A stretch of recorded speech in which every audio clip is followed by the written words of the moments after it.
Հիմա փարաքարի դեպքի հետ կապված գործընկերոջ հարցին պատասխանեմ, փարաքարի դեպքի հետ կապված բնականաբար ես որևէ կապ չունեմ, փարաքարի դեպքի հետ կապված ես ազգային ժողովում ելույթ եմ ունեցել 2025 թվականի փետրվարին,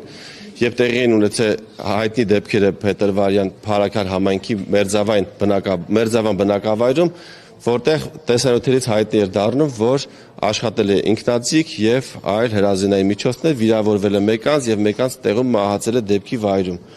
Ես ազգային ժողովում հանդես եմ եկել, այդ հայտարարությունը կարող եք տեսնել եւ ասել եմ, որ տվյալ դեպքում ներքին գործերի նախարարությանը հարց ու պատասխանի ժամանակ հարց եմ տվել ներքին գործերի նախարարին, թե ինչ կանխարգելիչ միջոցառումներ են տարվել, որպեսզի այս երկու խմբերի միջև այդ վիճաբանությունների կամ թշնամության հետևանքով չունենանք դժբախտ պատահարներ եւ նաեւ ինչ որ առումով մեղադրական հարց եմ հնչեցրել, որ օպերատիվ տեղեկություններ են եղել, որ կա երկու խմբերի միջև թշնամություն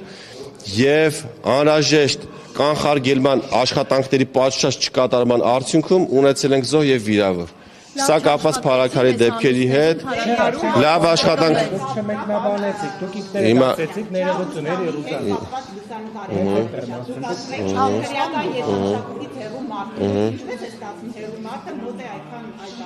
Ես քրեական մշակույթից հեռու եմ, ես քրեական ենթամշակույթի դեմ բարբերաբար հարցեր եմ տալիս ազգային ժողովում եւ նաեւ հարցումներ եմ կատարում եւ աշխատանք ենք տանում, որպեսզի քրեական ենթամշակույթը մեր երկրից արմատախիլ արվի,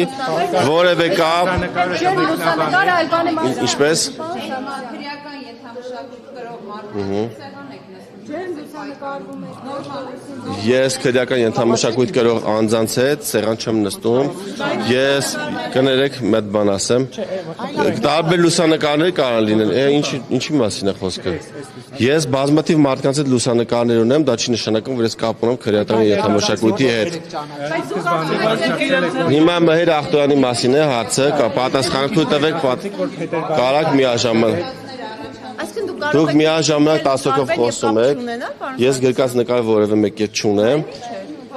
Հիմա տվյալ դեպքում Մհեր Ախտոյանի հետ լուսանկարը տեղի ունեցել տարիներ առաջ, Մհեր Ախտոյանին ես չեմ հիշում երբեք վերջի անգամ տեսել, դա եղել է հավանաբար 2 տարի առաջ։ Ընկերական հարաբերությունների կապի մասին անգամ իր հեռախոսի համարը չունեմ, ճանաչում եմ իրեն փողոցային պայքարից, ծանոթացել եմ եւ կարող եմ ասել այդքանը, որևէ կապի մեջ իրար չեմ գտնվում։